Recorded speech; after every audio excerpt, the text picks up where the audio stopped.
afternoon and thanks. Just kidding. Thanks and good afternoon and good morning to some of you that are on the Central and West time zones. Welcome to the NARUC Task Force on Natural Gas Resource Planning Expert Learning Series, our first in a series of 6. And I want to start off by reminding the task force and all of us our purpose here. Our purpose, as stated, is to connect utility regulators with tools, expertise, and platforms to share information and develop their own refined visions for commission-led planning processes that will help them navigate the challenging energy landscape of the coming decades. And I will again say, putting it shortly, we're here, to be a resource for all the states across the country. I think this is a great idea as we dive into our series for expert learning series with the gas integrated resource planning. We have 3 fantastic speakers lined up. We can go to the next slide, please. For our agenda today, you'll see our 3 expert speakers. I'm going to ask that we hold our questions unless you have a clarifying question for the speaker, because we will have a session devoted strictly to question and answer. Then we'll end up with our lessons learned by individual task force members from the different states that have volunteered earlier. If you don't realize you volunteered, you'll know at the end. So with that, I think it's some good house that would wrap up our housekeeping for this morning or this afternoon. And let's get started with our first expert up, and that would be Mr. Brad Cebulko. And Brad, if I said your last name wrong, please correct me. No, you got it. That was great. Thank you. Awesome. All right, you ready for me to go? Yes, sir. It's all yours. Thank you very much. Yes, as the commissioner said, my name is Brad Cebulko. I'm Senior Manager at Strategen Consulting. Next slide, please. So late last year, we issued a paper with Advanced Energy United titled A Regulator's Blueprint for 21st Century Gas Utility Planning. And perhaps unsurprisingly, given the title, our target audience was you, the regulator. The purpose of the paper was to give regulators a framework for initiating a modern gas plan. So why are we talking about gas plan? When I first joined the Washington Utilities and Transportation Commission a decade ago, my first assignment was a gas IRP. One of the grizzled vets of the agency told me he was sorry I was given such a boring task. I said, why? He said, what are the interesting decisions? This isn't electric generation. Gas is gas is gas. You have 2 or 3 supply basins, 1 pipeline from each. The utility needs new capacity. Well, they don't even build it. Someone else does. So what's interesting? But we know that's not the context today. Can you hit? There's a few more bullet points down. Thank you. Since 2013, there have been major changes to the industry. There's a dramatic increase in demand for electric generation. The U.S. became the largest LNG exporter in the world, and gas prices are increasingly reflective of global demand. There are new resources. It's not true that gas is gas is gas. There's growing interest in dozens of pilots for renewable natural gas and hydrogen blending. The benefits of demand-side management, like energy efficiency and demand response, are better and more fully recognized than they were a decade ago. In some areas of the country, there's growing demand for gas in buildings. In other areas of the country, cities and states are passing decarbonization goals and policies that inhibit the growth of gas industry. And the federal government in several states, through the IRA and other policies, are promoting building electrification, which would reduce gas demand in buildings.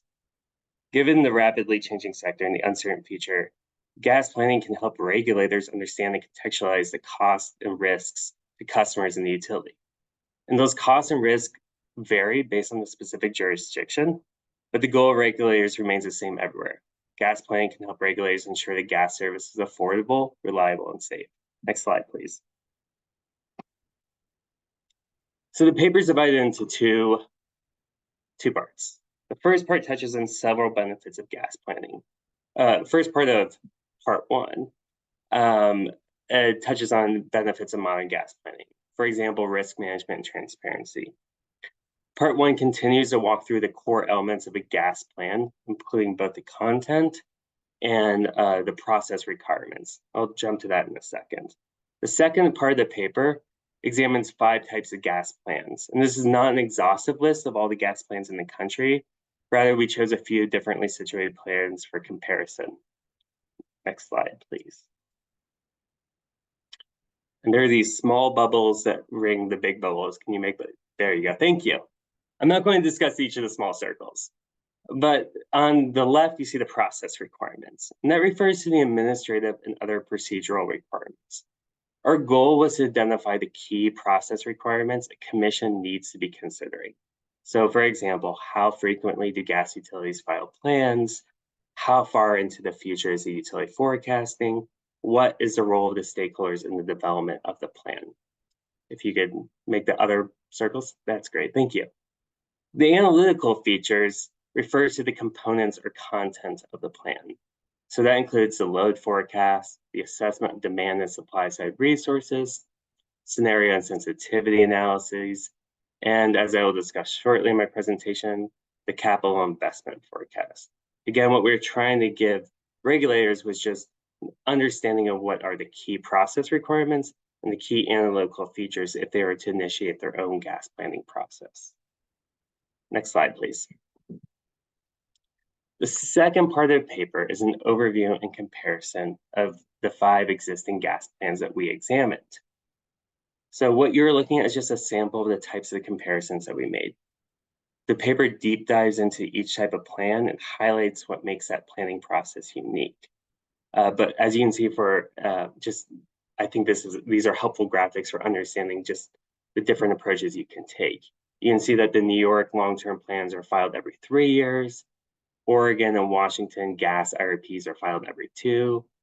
Consumer Energy's natural gas delivery plan in Michigan is filed or is produced annually, right? So just to give a sense of the variations of gas plans out there.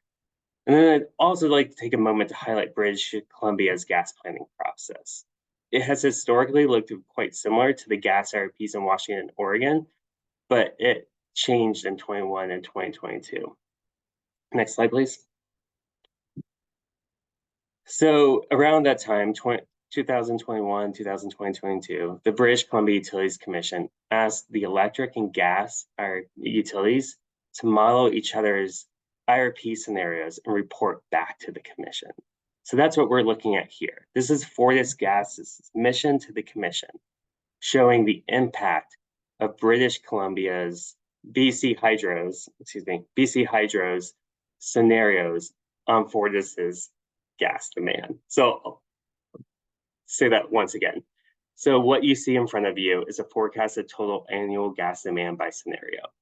The red line with squares and the green line with squares show BC Hydro's reference case scenario and its accelerated electrification scenario. So Fortis took that information from BC Hydro and said, okay, so if these 2 scenarios were realized, what would be the impact to our demand? I thought this was really interesting, right? Because no utility, no person, no commission can forecast the future. And so it is valuable to the commission to understand, okay, what is the optimal portfolio of resources and optimal capital utility investments for Fortis if one of these BC Hydro scenarios were realized. Next slide. And so I want to dive into capital investment plans for a minute. I have been asked, when we talk about gas planning, are we talking about portfolios of demand and supply side resources, like an integrated resource plan? Or are we talking about which capital investments the gas utility is making? In my opinion, is that gas plans should be looking at both. The commodity price makes up 1/3 to 1/2 the customer's gas bill. The rest is the delivery system capital and operational expenditures. Understanding the utility's plan for optimal set resources and capital investments under various features can help the commission ensure safe and reliable and affordable service. And the line between what is a resource and what is a CapEx investment is not always clear. So on both these charts, you're seeing that LNG storage is a resource for the Northwest utility to meet their demand, And here in the Southwest Utility CapEx plan, Southeast, excuse me, there is an LNG expansion as part of the capital investment. Moreover, if you're a state that's looking into a non-pipelines alternative, it is demand and supply side resources bundled together into a portfolio that is avoiding a capital expenditure. Right? It's a natural synthesis of the two into a useful assessment to identify the least cost, least risk approach for meeting demand. Next slide, please. It's also worth noting that there has been a huge growth in capital expenditures from gas utilities. This is a slide showing total U.S. demand for gas from residential, commercial, industrial customers since 1997. That's the purple line. It's flat. The blue line shows gas utility construction cost. And you can see beginning in 2010, when gas prices settled into historic lows due to the shale revolution, and PHMSA issued its rules, well, they became effective, there's been a remarkable uptick in gas utility construction costs. And as we all know, when demand is flat and costs increase, that leads to rate increases. Next slide. And the ratepayers carry the cost of these investments. So these are two examples from gas utility plans showing likely rate impacts from utility investments. And for one Midwest utility, you're seeing in 2021, the average monthly residential bill was about $60 a month, and they're forecasting it to rise to increase to about $115 in 2030. Same for the Southeast utility. They're separating the bill impacts from non-gas impacts, as well as the total bill impact, including gas commodity costs. And why am I showing this to you? It's because it's through gas utility planning that the utility is bringing forth its forecast of estimated bill impacts, estimated gas costs, estimated utility capital costs, out further than, say, a year, like in a general rate case, but 3 years or 5 years or 10 years. Next slide, please. Utilities are planning an uncertain future. They always have been. But the industry is in a very different place than it was 10 or 15 years ago. Gas utilities have not escaped the impacts of inflationary pressures on price. The cost to build or replace a pipe is continuing to increase. Actually, in fact, in preparation for this meeting, I looked up one recent article that showed that the cost to build a new transmission pipe per mile doubled from 2020 to 2022. And all else equal, when prices increase but demand does not, rates will rise. And unlike gas commodity prices, the commission and the gas utility have some control over the pace of the utility's capital expenditures. So on this slide, identify several questions commissioners could seek to answer through an examination of the utility's capital forecast. Of course, gas planning is flexible. The relevant questions to your jurisdiction may be different than your colleagues. But the fundamental goal of a regulator is the same across all jurisdictions. How do you ensure that rates are affordable, service is safe and reliable, and the companies are complying with the policy requirements at the lowest reasonable cost?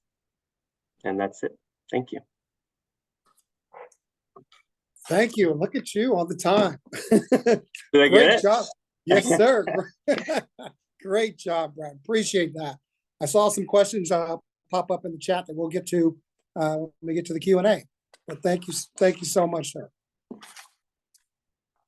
All right, next up, we're going to hear from Scott Weitzel. He's the Vice President of Regulatory and Government Affairs at Spire.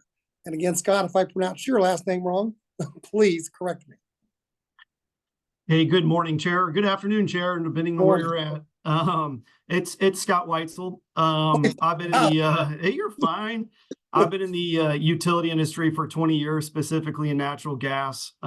Spent time at CenterPoint, spent time in Ameren, and have been at Spire for about 8 years. At Spire, we're a natural gas utility purely focused.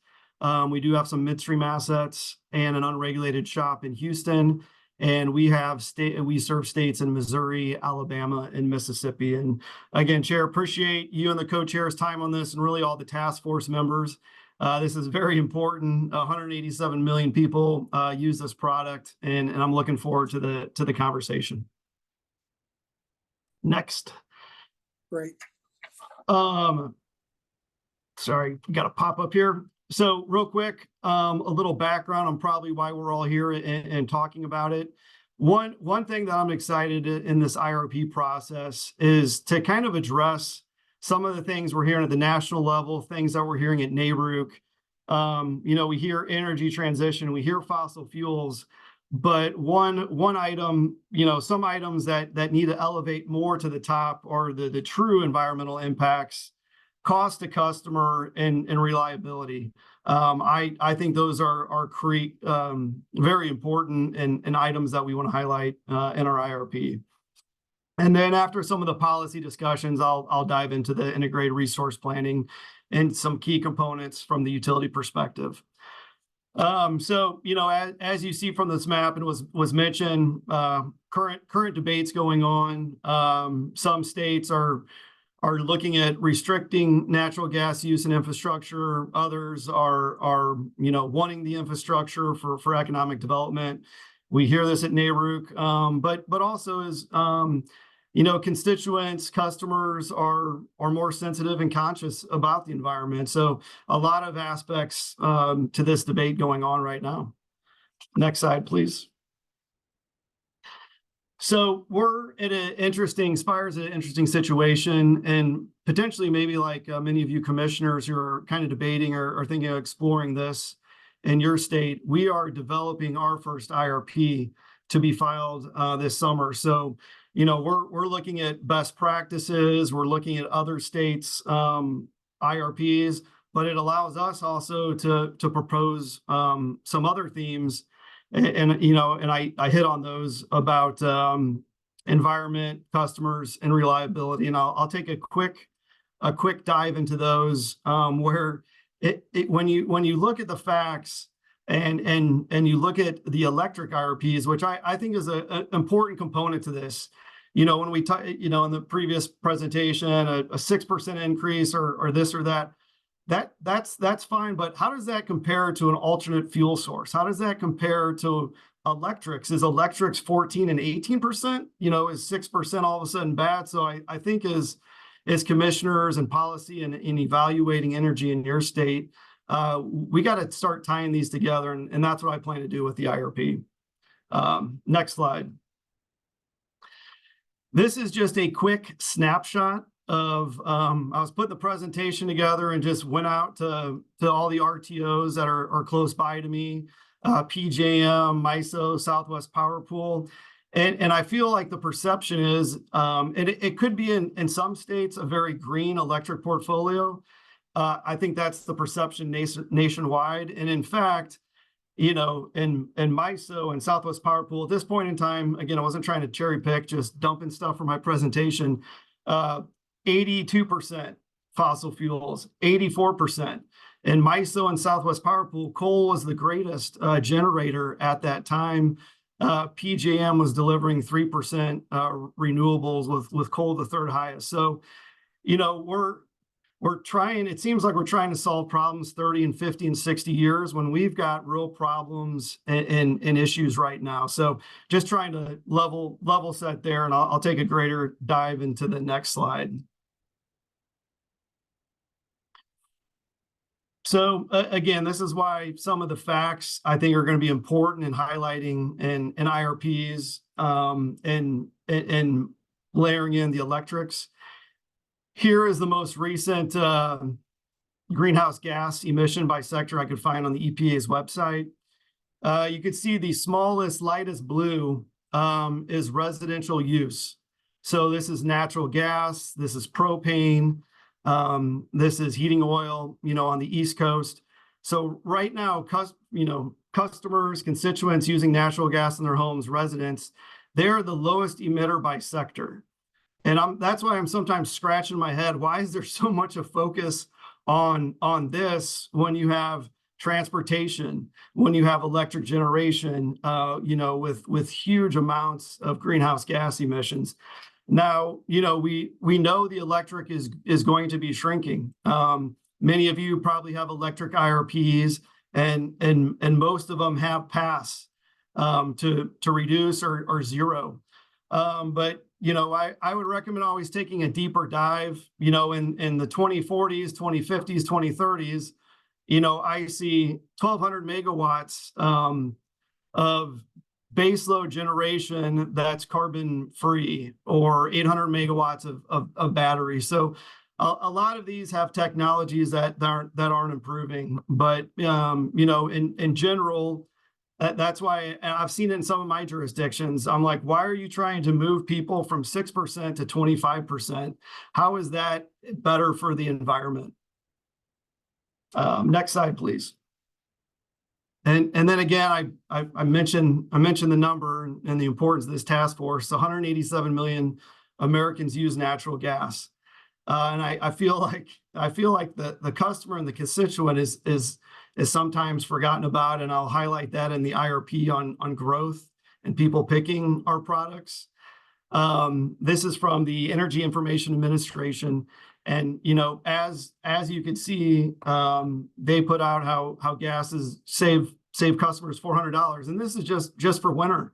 It's not even an annual look. So it'll be much larger than that. So the cost, what is the cost going to be, and how we look at it together? We talked about rate impacts on gas, but we got to pair that up with electrics too, as there's a lot of investment in electric transmission and electric generation. Next slide, please. Reliability is also something I'm happy that NARUC is starting to talk about this on the electric side, bringing in NARUC, and I got a couple slides there. But there's something to reliability.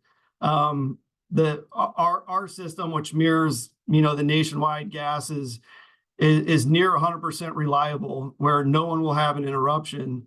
Where electrics on average trend about one outage per customer a year. So we can't forget about reliability and what that cost or that value is in the electrics and gas IRPs. Of course, reliability impacts economies, health and safety and resiliency. And we see this when it's 110 degrees, and we see this when it's minus 12 degrees. Very, very important. And I think this is going to be one of the emerging issues over the next decade or 20 years. You saw that there's a lot of coal still in the portfolio. That is going to be focused a lot more with gas. So as a gas distributor, primarily to residentials, I'm going to start competing with electric transmission, electric generation, with the system's interstate pipeline, and we're starting to see that. We're just this last January, 15 days ago, the most electric generation during a peak winter time, when we need that gas for the gas distribution system. Next slide, and we could kind of go through those quickly. Again, NERC's identified elevated risk to our electric transmission grid.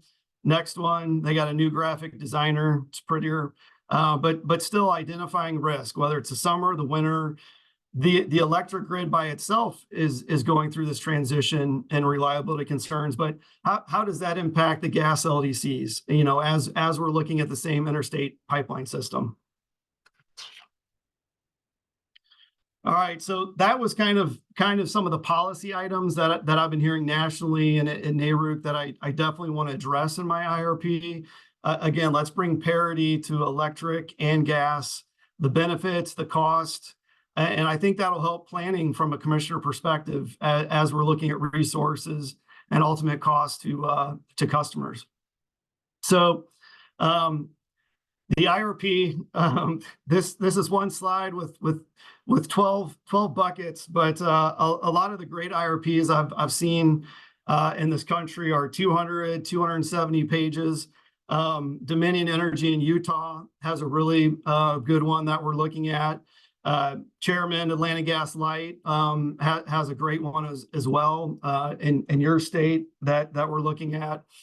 So I like it on a transparency component. It's great to put this information out there, have conversations with stakeholders, your consumer advocates, your staffers, and the commission and industrial. So I really like that electric IRP process.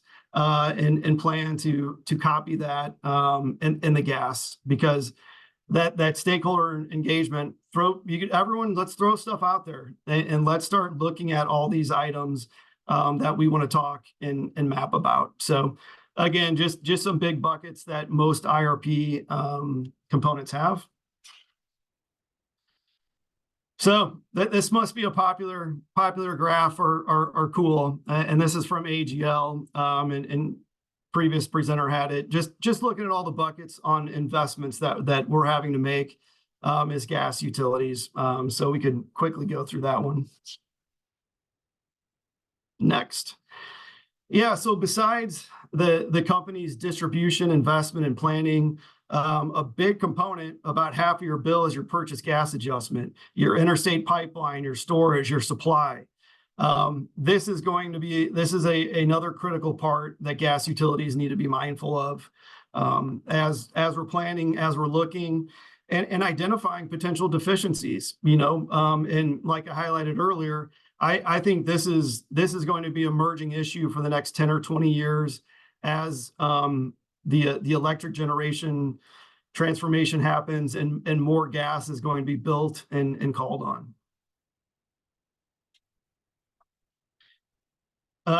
Here's from Dominion. One item is, I think, and these are why these messages and this information is great, is in many cases our customers are growing, which is good because that helps reduce rate increases, that spreads that out.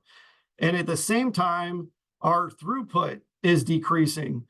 So our footprint, our greenhouse gas emissions are reducing. So that small sliver from that EPA side is 6% of residential. That is only going to shrink over time, as well as we get tighter systems, more efficient, introduce RNG, introduce these other components. And we're seeing the gas industry is seeing this, one new customer per minute. Here in Missouri, 80-90% of the time when there is a new permit in place, they choose gas. Gas is a fuel of choice. Folks don't necessarily have to have gas. So we're mindful of our cost construct. And this is the kind of great information that I like seeing in IRPs. Again, cost to customer is very important. Forecasting residential bill components increases. We could see that the actual cost of gas is flatlining, and we are investing in our systems. There are federal requirements, local requirements, but we're managing our costs. And I like the IRP approach as let's forecast this out, and you can see to the right, let's be mindful of inflation. Let's be mindful of what the electrics are doing and looking at our cost structure, because I think there's a very good case and story there. And again, with these 200-page IRPs, energy efficiency is key. We can explore RNG, other technology, and highlight carbon goals. So I'm really excited that we're filing an IRP and looking at addressing all these items. Thank you very much, Chairman and Commissioners. Thank you so much, Scott.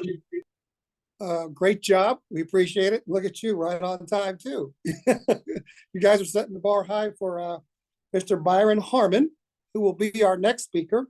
He will be he's a regulatory analyst with the Washington Utility and Transportation Commission. Again, welcome, Byron, excuse me.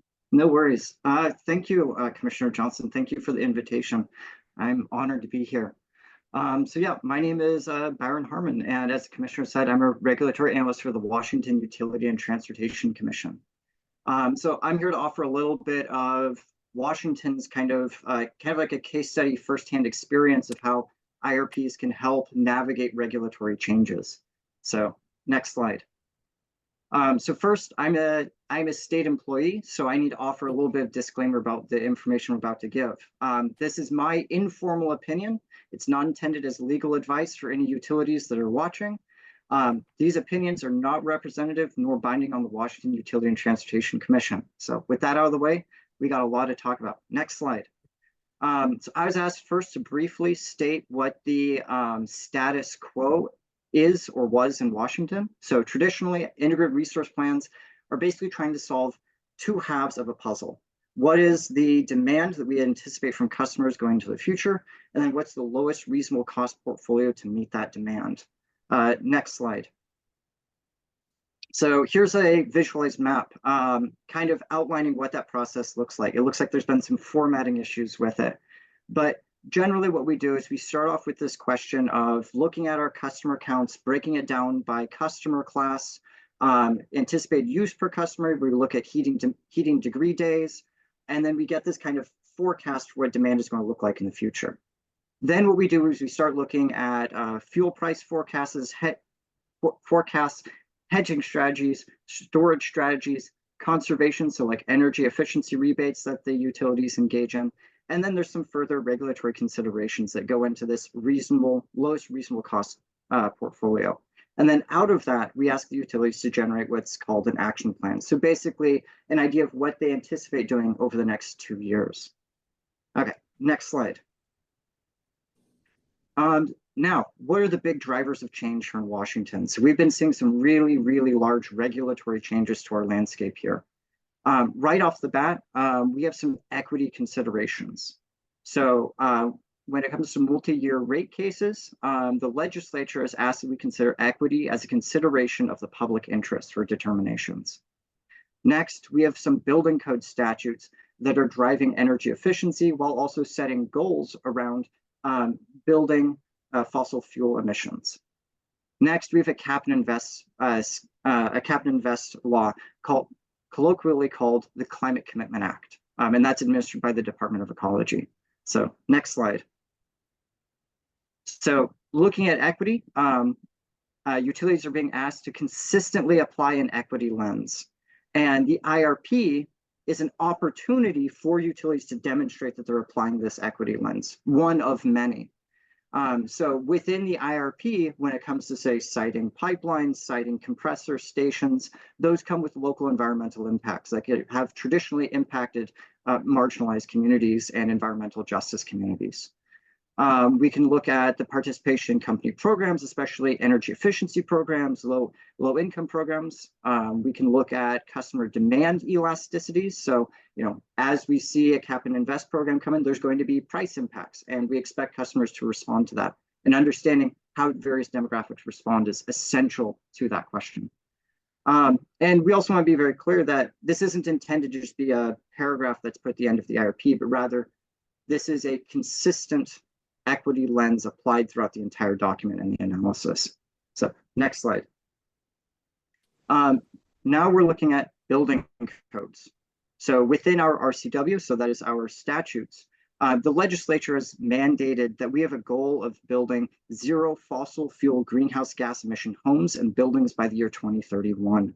So from our perspective, from a modeling standpoint, that kind of gives us a touchstone of saying that we expect zero customer growth for natural gas companies after 2031. We've already started seeing some of the utilities responding and builders responding. So for example, we've had 2 utilities tell us they've had a 75% reduction in the participation in their new building or new construction energy efficiency programs. And we've also seen some utilities within their IRPs say they expect zero customer growth starting about 2024 or 2025. So things are rapidly changing. Next slide. Touching on the Climate Commitment Act. So this is our Cap and Invest program here in Washington. It introduces a number of compliance costs to spur the reduction in emissions.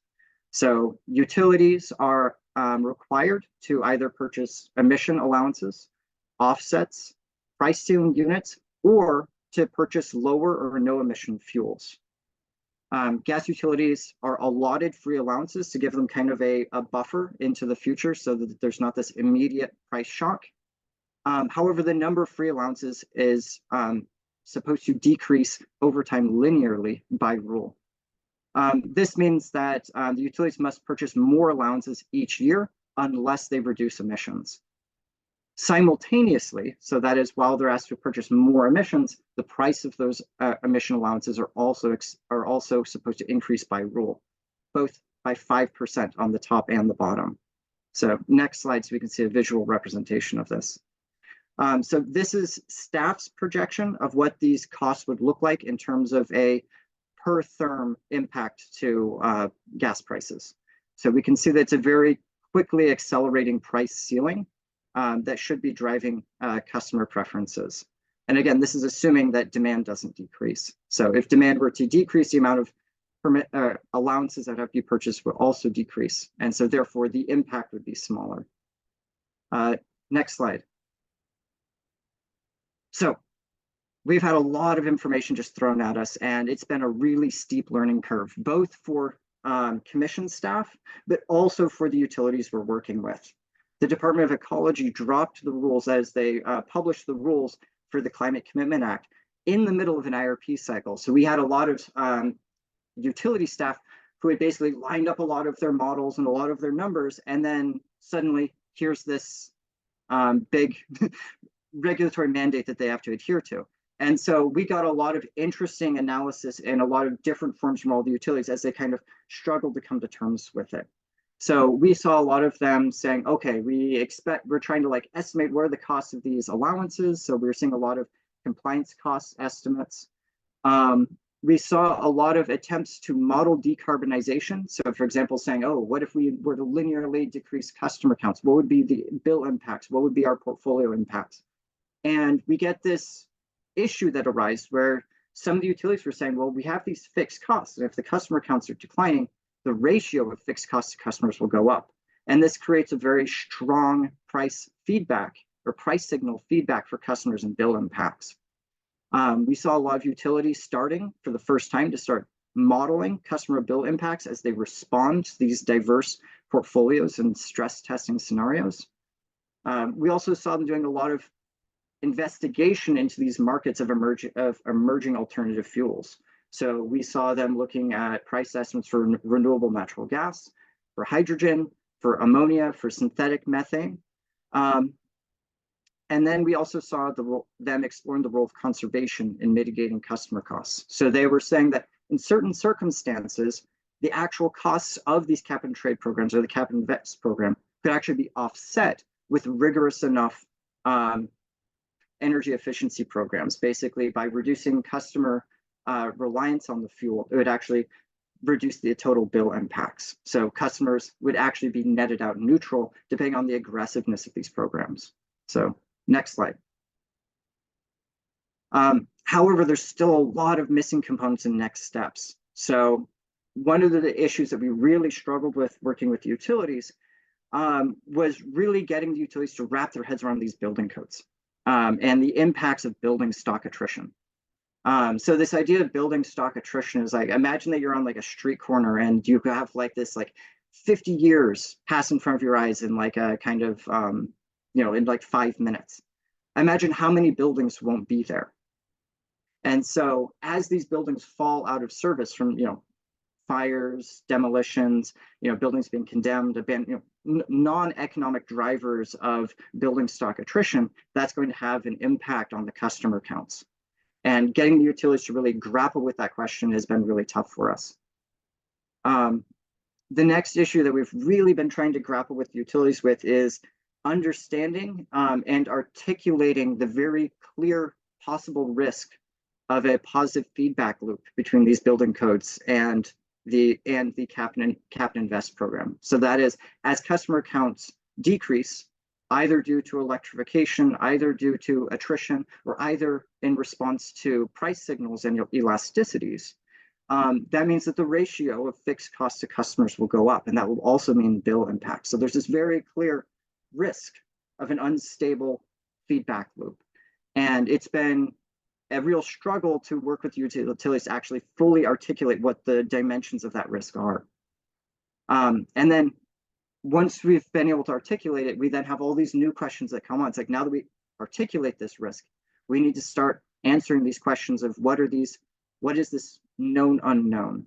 What is the rapidity at which this cycle might happen, and how can we try and mitigate harmful outcomes and undesirable outcomes? So we don't want stranded customers. We don't want the utilities to be financially unstable. And so this is really a question that we're grappling with both as as staff for the state, our interest is both in maintaining the stability of the utilities while also caring for the people of Washington and making sure that we're able to thread this needle and navigate the situation. And so one of the advantages of IRP planning is that there's a lot of these stress test scenarios that are engaged, where we'll take a parameter and we'll basically flip it up, flip it down, and say, well, how does that impact the system? And we can use that to kind of explore possible avenues for mitigating these outcomes. So looking at targeted efficiency, energy efficiency programs, looking at the possibility of fuel decarbonization. So decarbonization meaning less emitting fuel alternatives, so like renewable natural gas, hydrogen, et cetera. System pruning. So that is if a region doesn't have enough customers on it and it's actually leading to inequitable bill impacts on the system, we can actually potentially look into the possibility of having the utility remove certain customers from service, electrify them, see that they're set whole, in order to maintain the financial resiliency of the system and the stability for the larger customer base. We're looking at alternative rate design. So for example, like PIM, so the PIM, so it's I can't remember exactly what the acronym is, but the idea is instead of just having utilities being reimbursed for the traditional things of like, construction and the provision of services, looking at alternatives like improving like equity of service, making sure that they're appropriately seeing to the reduction in the size of their system in ways that will in the future telegraph more stability for their company and for customers, as well as other alternatives such as hydrogen only customers, where hydrogen blending may or may not be a valid alternative in the future. Next slide. So out of this, we've learned a lot of really important lessons about how to navigate both integrated resource planning and all of these large regulatory changes that we've gone through. The biggest one is that utilities need to be held to clear and regulatory-based parameters. In the sense that we hear this both from the utilities of they have a lot of confusion about like, what is it we're being asked to do? They want guidance, but at the same time, we also have to provide guidance and as clearly articulated as we can. So saying, we expect zero customer growth after 2031. That's a very hard parameter that to be set in a model, and it's very clear to say that's like a touchstone in the parameters. Or we can say, we expect the prices to go up in accordance with the law, with the regulations set by ecology. And so we can say, you should model your costs accordingly. Those are very clear kind of regulatory and statutory based parameters. The next is to insist on evidence-based assumptions and models. So for example, we've been asking utilities to be modeling climate change, and there's a lot of ambiguity about, like, for example, like which representative concentration pathway is appropriate, or how to downscale models appropriately. And so insisting on appropriate empirical verification for assumptions is imperative. So from a staff perspective, it is imperative that we make sure that the assumptions going to these models make sense.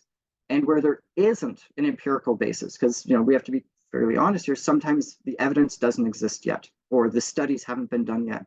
And so if utilities rely on assumption, it's very clear, it's very imperative that regulators make sure we say, okay, where does that assumption come from? What's driving it? And then let's stress test it. In case you're wrong, let's consider a standard deviation above and a standard deviation below, just to see how this is actually going to pan out. And the last final lesson learned is that a lot of the insights the staff has brought to this conversation are brought out of conversation with the utilities. It's not staff just unilaterally coming up with these ideas, but it's actually been a very collaborative process, a learning process between staff and the utilities. So the IRP process really is kind of a mutual learning ground for both staff and the gas utilities to work together to navigate these regulatory changes. Last slide. So yeah, I guess this brings us into our Q&A with the speakers. Thank you. All right. Excellent job, Byron. Appreciate you being here and sharing your info. Excellent job. So now what we like to do is move to